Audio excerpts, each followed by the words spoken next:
ಹೆರಿಗೆಗೆ ಅಂತ ಆಸ್ಪತ್ರೆಗೆ ಹೋದವರು ಬಹಳ ಹುಷಾರಾಗಿರಬೇಕು. ಯಾಕಂದ್ರೆ ಆಸ್ಪತ್ರೆಯಲ್ಲಿ ಅಮ್ಮನ ಮಡಿಲಲ್ಲಿದ್ದಂತ ಹಸುಗೂಸು ಕಳ್ಳತನ ಆಗಿದೆ. ಬಾಗಲಕೋಟೆ ಜಿಲ್ಲಾಸ್ಪತ್ರೆಯಲ್ಲಿ ಒಂದು ದಿನದ ಮಗು ಕಳವಾಗಿರೋದು.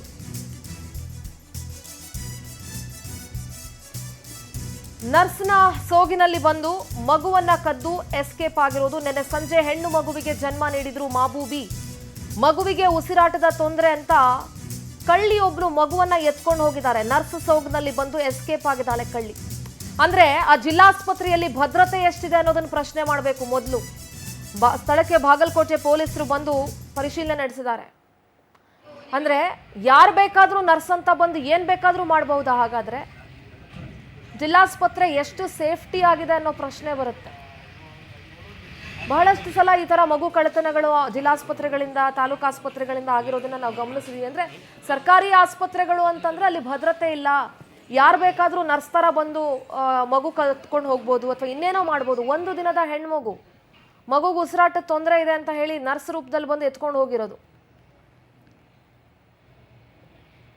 ಎಷ್ಟು ಸೇಫ್ಟಿ ಇದೆ ಹಾಗಾದ್ರೆ ಜಿಲ್ಲಾಸ್ಪತ್ರೆಗಳು? ಯಾವ ಧೈರ್ಯದ ಮೇಲೆ ಜಿಲ್ಲಾಸ್ಪತ್ರೆಗಳಿಗೆ ಹೆರಿಗೆಗೆ ಅಂತ ಬರೋದು? ಯಾರು ಬೇಕಾದ್ರೂ ಹಾಗಾದ್ರೆ ಬಂದು ಮಕ್ಕಳನ್ನ ಕತ್ಕೊಂಡು ಹೋಗ್ಬಿಡ್ಬೋದಲ್ಲ?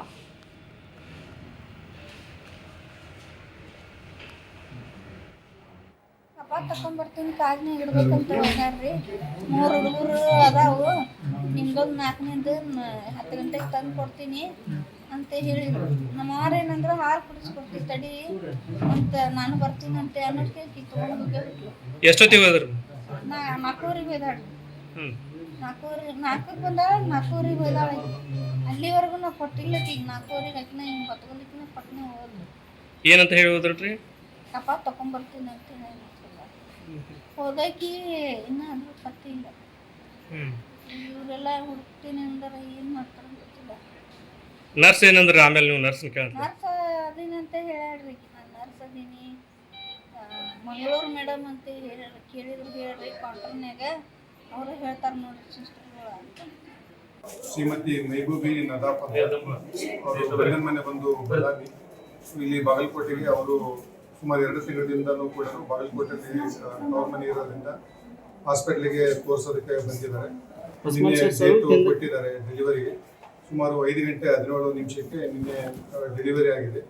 ಡೆಲಿವರಿ ಆದ ನಂತರ ಇಲ್ಲೊಬ್ರು ಬಂದು ಲೇಡಿ, ಅನ್ನೋನು ಲೇಡಿ, ಅವರಿಗೆ ಒಂದು ಪರಿಚಯ ಮಾಡಿಕೊಂತಿದ್ದಾರೆ. ನಾನು ಆಸ್ಪತ್ರೆಯಲ್ಲಿ ನರ್ಸ್ ಆಗಿ ಕೆಲಸ ಮಾಡ್ತಾ ಇದ್ದೀನಿ, ನನಗೆ ಇಷ್ಟೊಂದು ಸ್ಯಾಲ್ರಿ ಕೊಡ್ತಾ ಇದ್ದಾರೆ ಅಂತ, ಏನಾದರೂ ನಿಮಗೆ ಎಮರ್ಜೆನ್ಸಿ ಇದ್ದರೆ ನನಗೆ ಅಟೆಂಡ್ ಮಾಡ್ತೀನಿ ಪ್ಲೀಸ್ ಅಂತ ಹೇಳಿದ್ದಾರೆ.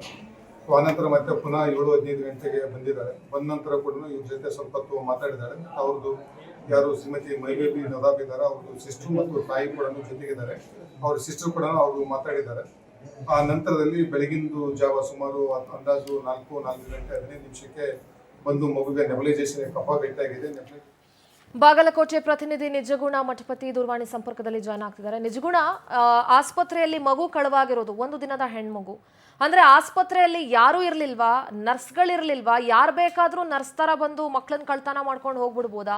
ಎಷ್ಟು ಸುರಕ್ಷಿತ ಜಿಲ್ಲಾಸ್ಪತ್ರೆ ಅನ್ನುವಂಥ ಪ್ರಶ್ನೆ ಮೊದ್ಲಿಗೆ ಬರ್ತಾ ಇದೆ ನಿಜಗುಣ. ಖಂಡಿತ ಚಂದ್ರ, ಇದು ಬಾಗಲಕೋಟೆ ಜಿಲ್ಲಾ ಆಸ್ಪತ್ರೆಯಲ್ಲಿ ನಡೆದಿರ್ತಕ್ಕಂತ ಘಟನೆಯಾಗಿದ್ದು, ಏನು ಸುದ್ದಿ ತಿಳಿಯುತ್ತಿದ್ದಂತೆ ಬಾಗಲಕೋಟೆ SP ಅಮರನಾಥ್ ರೆಡ್ಡಿ ಅವರು ಕೂಡ ಬಾಗಲಕೋಟೆ ಜಿಲ್ಲಾ ಆಸ್ಪತ್ರೆಗೆ ಭೇಟಿ ನೀಡಿ ಮಗುವಿನ ತಾಯಿಯನ್ನ ವಿಚಾರಣೆ ಮಾಡಿದ್ರು. ತದನಂತರ ಏನು ನಿನ್ನೆ ಅಷ್ಟೇ ಸಂಜೆ 7 ಗಂಟೆಗೆ ಹೆರಿಗೆಗಾಗಿ ತಾಯಿ ಮೆಹಬೂಬ್ ನದಾಫ್ ಅವರು ಜಿಲ್ಲಾ ಆಸ್ಪತ್ರೆಗೆ ದಾಖಲಾಗ್ತಾರೆ. ಸುಮಾರು 7:45ರಿಂದ 8 ಗಂಟೆ ಒಳಗಡೆ ರಾತ್ರಿ ಹೆರಿಗೆ ಆಗತ್ತೆ. ವಾರ್ಡ್ಗೂ ಕೂಡ ಶಿಫ್ಟ್ ಮಾಡಿರ್ತಾರೆ. ಆ ಒಂದು ಸಂದರ್ಭದಲ್ಲಿ ಇವರ ಜೊತೆನೆ ಇವರ ಸಂಬಂಧಿಕರ ರೀತಿಯಲ್ಲಿ ಒಂದು ವರ್ತನೆ ತೋರುತ್ತಾ ಓರ್ವ ಮಹಿಳೆ ಇರ್ತಾಳೆ ಅಂತಕ್ಕಂಥ ಒಂದು ಮಾಹಿತಿ ಲಭ್ಯವಾಗಿರ್ತಕ್ಕಂಥದ್ದು. ಆ ಮಹಿಳೆನೇ ಆವಾಗ ಈ ಒಂದು ಹೆರಿಗೆ ಆಗಿರ್ತಕ್ಕಂಥ ಮೆಹಬೂಬ್ ನದಾಫ್ ಅವಳನ್ನ ಮಾತಾಡ್ತಾ ಇರ್ತಾಳಂತೆ ರಾತ್ರಿ. ತದನಂತರ ಬೆಳಗಿನ ಜಾವ 4 ಗಂಟೆ ಹೊತ್ತಿಗೆ ಏನು ಮಗುವಿನ ಉಸಿರಾಟ ಅಂತಂದ್ರೆ ಕಫ ಆಗಿದೆ, ಮಗುವನ್ನ ಆಕ್ಸಿಜನ್ಗೆ ಇಡಬೇಕು ಅಂತ ಹೇಳಿ ಮಗುವನ್ನ ಒಂದು ಆಕ್ಸಿಜನ್ ರೂಮ್ ನತ್ತ ತೆಗೆದುಕೊಂಡು ಹೋಗಿರ್ತಕ್ಕಂಥದ್ದು. ನಂತರ ಮಗು ವಾಪಸ್ ಬಾರದೇ ಇರತಕ್ಕಂಥದ್ದು. ಇನ್ನು ಪಾಲಕರು ಕೂಡ ಒಂದು ಆತಂಕಕ್ಕೊಳಗಾಗಿ ಪೊಲೀಸರಿಗೂ ಒಂದು ಮಾಹಿತಿಯನ್ನು ನೀಡ್ತಾರೆ. ಮಗುವನ್ನ ಆಸ್ಪತ್ರೆಯಿಂದ ಏನು ಆ ಒಂದು ಮಹಿಳೆ ಆಸ್ಪತ್ರೆಯಿಂದ ಹೊರಗಡೆ ಹೋಗಿರ್ತಕ್ಕಂಥ ಮಾಹಿತಿ ಮೇರೆಗೆ ಪೊಲೀಸರು ಕೂಡ ಒಂದು CCTV ಫುಟೇಜ್ ಸುದ್ದಿಗಳನ್ನ ಜಾಲಾಡ್ತಿರ್ತಕ್ಕಂಥದ್ದು. ಇದೀಗ ಏನು ಬಾಗಲಕೋಟೆ ಜಿಲ್ಲಾ ಆಸ್ಪತ್ರೆಯಲ್ಲಿ ಇರ್ತಕ್ಕಂಥ ಎಲ್ಲ ಸಿಸಿ ಫುಟೇಜ್ಗಳ ಒಂದು ಚೆಕ್ ಅನ್ನ ಬಾಗಲಕೋಟೆ ಪೊಲೀಸ್ ವರಿಷ್ಠಾಧಿಕಾರಿ ಅಮರನಾಥ್ ರೆಡ್ಡಿ ಅವರ ಓಕೆ ನಿಜಗುಣ, ನೇತೃತ್ವದಲ್ಲಿ ಥ್ಯಾಂಕ್ ಯು ನಿಮ್ಮೆಲ್ಲ ನಡೆಸಿರ್ತಕ್ಕಂಥದ್ದು. ಮಾಹಿತಿಗಾಗಿ.